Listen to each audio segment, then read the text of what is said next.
Mr. Matty Plays, an intelligent and handsome YouTuber who I highly respect, released a Caravan guide a few months ago which was god-awful. So here's a better one. I'm going to teach you how to win every game of Caravan. Caravan is not a game of skill or even a game of luck. Caravan is a game of who has the best cards. And that's why my first piece of advice is to not play Caravan until you built a decent deck using the advice found in the rest of this video. I think what confuses a lot of new Caravan players is that when you start the game you're given an ordinary deck of cards by Ringo, but a regular deck of cards is actually awful for the game of Caravan. An ordinary deck of cards has 13 cards in each suit, but for Caravan the best strategy is to only use 7 of them. They are as follows: 6, 7, 8, 9, 10, Jack, and the almighty godsend of Caravan, the King. 6 through 10 simply add the indicated value to the Caravan. Kings double the value of the card they're placed on, and Jacks remove a card. Every card not found on this list is garbage and is not even worth explaining. You're better off selling them for ammo, using them as coasters, or using them to pick the gecko steak from your teeth. I recommend including only a couple of Jacks as a safety measure to remove unwanted enemy cards from your Caravans, or to use them offensively to remove cards from enemy Caravans. You can have multiples of the same card in your deck as long as they are from different card sets. For example, you can use the 6 of clubs from the Gamora set and the 6 of clubs from the top set in the same game. There are 5 total card sets in the base game of Fallout New Vegas: Standard, Tops, Ultralux, Gamora, and Lucky 38. And if you buy the Sierra Madre DLC, it includes an additional set, but in my opinion that's just overkill. You can buy new cards from many of the merchants found throughout the Mojave Wasteland, and at shockingly low prices. If these merchants were smart, they would charge hundreds if not thousands of caps for 10s and kings. Instead, they cost barely anything. Merchants are also some of the best people to play Caravan against, because you can spend lots of money on their inventory and then win it all back easily. Here's my recommended deck list. It contains only 30 cards, the minimum required to play Caravan. I like using as few cards as possible to avoid the possibility of having too many duplicates in your starting hand. And of course they don't all need to be spades, but having as many of them as possible in the same suit is advantageous, because if you put numbered cards on top of one another and they're not the same suit, then they need to either be placed in ascending or descending order within the Caravan. Before you actually begin playing Caravan, you will enter the Deckbuilding interface. The cards in the bottom row are your entire collection, and the cards in the top row are the ones you have selected to use in your Caravan deck. When you play Caravan, you have 3 columns which are called your 3 Caravans. Your goal is to get each of them as close as possible to 26 without going over. The reason the aforementioned combination of cards is a winner is because it allows you to achieve a perfect 26 using the fewest number of cards, which is 3. Here are the combinations that produce 26. 6, 10, king, 8, king, 10, 7, 9, 10, and 8, 9, king. Keep in mind the order of these combinations. Kings need to be placed on exactly the card shown here. Also, as you can see, 10 and king appear in 3 of these 4 combinations, and that's why they are the best cards in the game by far. Opponents will sometimes sabotage your side of the board using kings and jacks, but don't panic. Much of the time you can completely abandon the sabotage Caravan and focus on getting your other Caravans to that perfect 26. Johnson Nash in Prim is a particularly aggressive opponent who will place a lot of cards on your side of the board. Playing against him can be so frustrating, it's going to make you want to take out your big iron and politely ask him not to place so many cards on your side of the board. However, he also makes mistakes.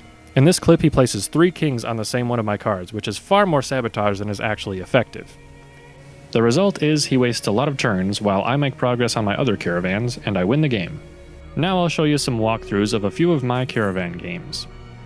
The first is against Cliff Briscoe, one of my favorite opponents.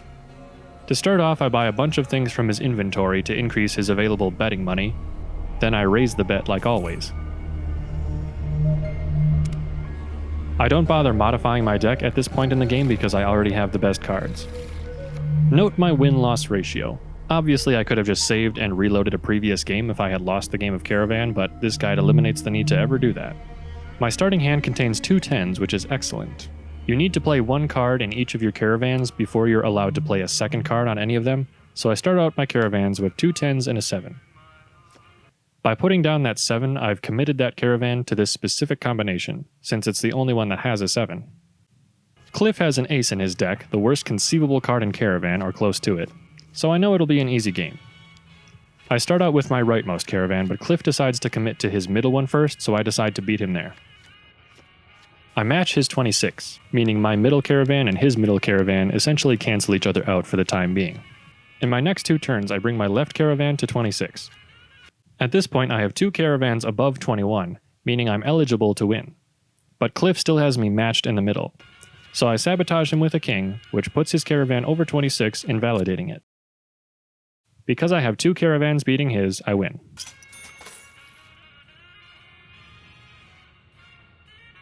The second game is against Lacey at the NCR Mojave Outpost.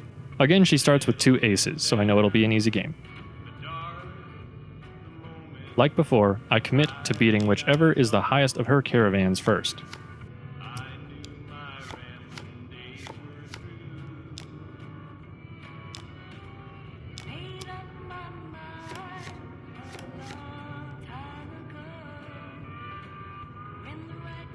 I bring my left caravan to 26, then the right one, and finally the middle one, without any sabotage being played ever from my opponent.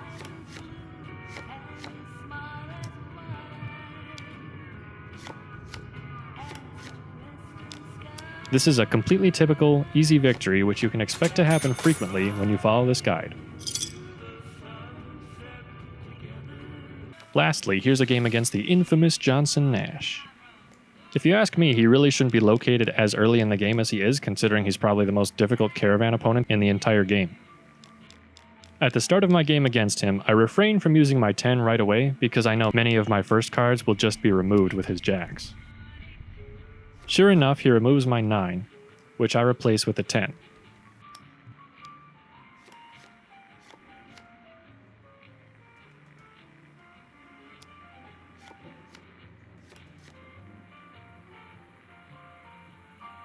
I achieve a 26 in my middle caravan, which he sabotages with a king. At this point, he has 1 caravan meeting the 21 minimum necessary for the caravan to ship, which actually puts me in an uncomfortable situation since he only needs 2 of those to beat me. I don't rush to perfect my left caravan yet, because it'll just get sabotaged if I do that. Instead, I start working on my right caravan, since I'm only 1 king away from a 26 on my left caravan, and I can do that whenever I want since I have 2 kings in my hand. I decide to use one of my 2 jacks to save my sabotaged middle caravan by removing the king. Without a jack, the only way to remove your cards is to discard the entire caravan, which I don't want to do.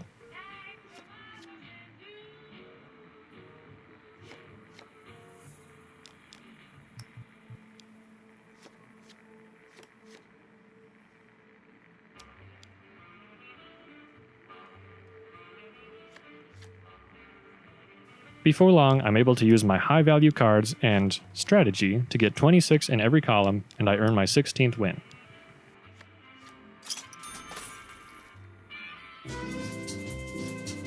The game's not hard once you figure it out, and I hope you find as much enjoyment in both playing Caravan and collecting cards as I have. So go out there, cowboys, and perfect your deck, then bet the maximum on every single Caravan game and let the caps flow into your satchel. That's the guide, thanks for watching.